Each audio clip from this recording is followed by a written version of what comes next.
After we have started our series of abroad options after BDS, we've got a lot of questions from you guys. Among them, the three are: number one, will I get non-clinical jobs abroad? If yes, how? Number two, should I go abroad after BDS or after doing my MDS? And the third and most commonly asked question: how do I select the best country abroad to go?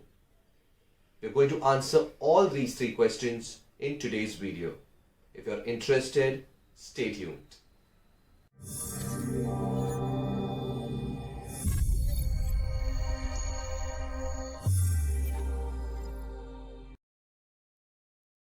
Hi, I'm Dr. Satish Kumar and this is Kaizen Dental. Our aim here is to help dentists succeed.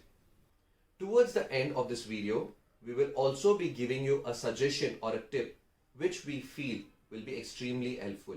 So do not forget to watch till the end. So let's start with the first question. How do I get a non-clinical job abroad? In India, it is easily possible to get a non-clinical job after BDS. We have made a video explaining the various options as well. But when you go abroad, the situation is different. They are looking for skilled workers out there because they are paying a very good salary. Imagine you have a company there and you have two candidates. One who's a BDS dentist from India with no experience in the non-clinical field they are applying. Second, someone who has done a course or a graduation in that field and also has experience. Who would you select? Of course, someone who has a degree in that field and has experience. So as a BDS, it is difficult to go abroad and directly land a good non-clinical job. Yes, there are certain jobs available there, like maybe in the food industry, but they are not related to healthcare and they do not pay well. So if you're planning to go abroad, it is always better that you go to that country and study further in the field which you're trying to get an entry into. For example, you can go abroad and do an MHA course if you're planning to get into the hospital administration part. The second aspect you need to do is consider is when you're getting into these fields, whether after finishing the course, is there enough job opportunities out there? Think about that before you plan to go and do a non-clinical field abroad. Now comes the second question. Should I go abroad after BDS or MDS? The first thing you need to remember is your MDS degree is also not valid in most of these developed countries, similar to your BDS degree. So why do you want to do one more degree which is not valid out there?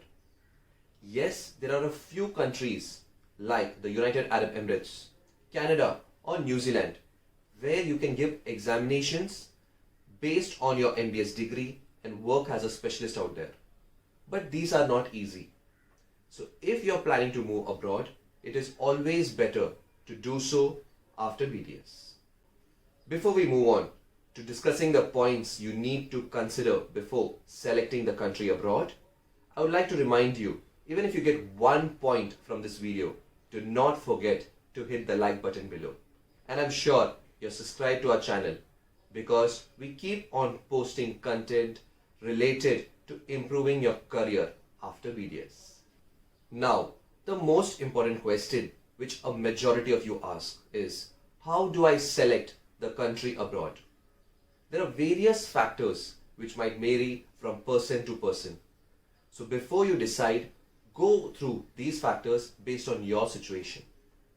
The first factor you need to consider is whether you're going in for a short duration or for a long duration. So if you're going in for the short duration, you can go to countries such as those in the Middle East, where you just have to give an exam. Once you clear that, you have to find a job and you can start practicing. But in those countries, getting a permanent residency is difficult. The second option is to find those countries where you get a permanent residency so that you can stay in for the long term. These include countries like Canada and Australia or UK. But the difficulty in these countries are the procedure for getting into dentistry is longer. So you will have to decide whether you're going in for the short term or long term before you take a call. The second point is the cost factor. Everyone keeps on asking which is the cheapest country to go to. To be honest, there is no country where you're planning to get a permanent residency where it is cheap to enter. You have to be willing to spend the money. Now, how do you decide which one is cheaper for you? Now, imagine you have a relative in Melbourne, Australia. Going there and giving the exams would be cheaper for you than someone who has a relative in London, UK. The reason being, a lot of expenses during these exams are incurred when you have to stay out there. So the living and food expenses are taken care of if you have a relative. So the cost for everyone includes not just the examination cost, but also the cost for staying out there. So when you are shortlisting the countries, you need to write down the entire expense, including the travel which would come. The third point you need to consider is the job opportunity. If you're planning to get into a non-clinical field there, you need to be sure that once you graduate from the course you're doing there, you have enough jobs.